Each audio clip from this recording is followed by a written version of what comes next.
अरे काही खाल्लं पिल्लं नसेल, चहा तर पे मला. पण घराकडे गेलता का? नाही ना तात्या घरी जाऊच वाटत नाही. हे नाही असं कसं जाऊ आता हे नाही, बरं आहे बरं आहे. पाच काय काही खाल्लं पिल्लं नसेल. काय कोणीच काही द्यायना. असं करा, चहा द्या हो.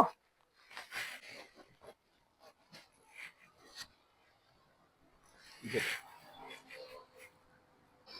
मला दया आली तात्या. चहा घे, बोलू. जरा गावाने हुसकून दिलं मला, कोणीच जवळ करीना. हे चहा घे, चहा घे.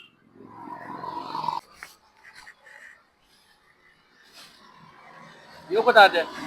हा धन्यवाद. हा चल.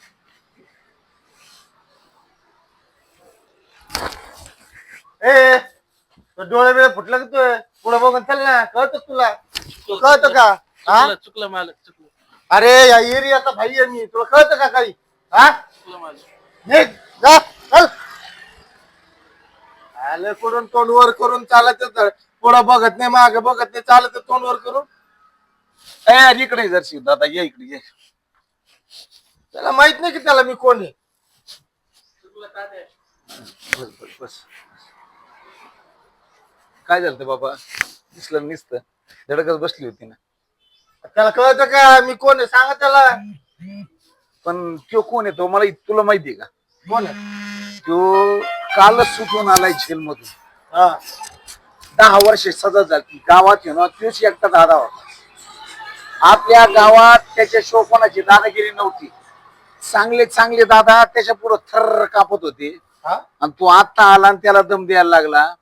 त्याचा दरारा असा होता, तो जर गल्लीतून निघला ना तो कोणी येत नव्हतं.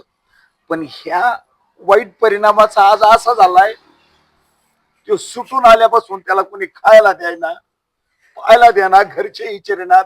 आता चहा प्याला बळबळ आणि निघून चालला. तो धडक मारली. ज्या वेळेस चलती, आज तुझी चलती, आज तुला वाटतंय मला 10 माणसं भेटतील, पण उद्या तुझी बी अशीच परिस्थिती होणार आहे. आज त्याला खायला नाही, गावात कुणी काम द्यायना, कुणी दारात उभं करीना, कुणी रुपया उसना द्यायना. आता हे भांगार गोळा करतो आणि ते भांगार विकायचं, तेव्हा पोटाला खायचं. तू जाणून घे, आज तू समरी करतो, उद्या तुला बी ना रस्त्याच्या कडेच्या ज्या बाटल्या आहेत ना त्या गोळा करूनच पोटाला खावा लागणार आहे. आणि ते विचार करूनच तू अशी दादागिरी कर. नाही तसं नाही, आपल्याला नाही भाई व्हायचं.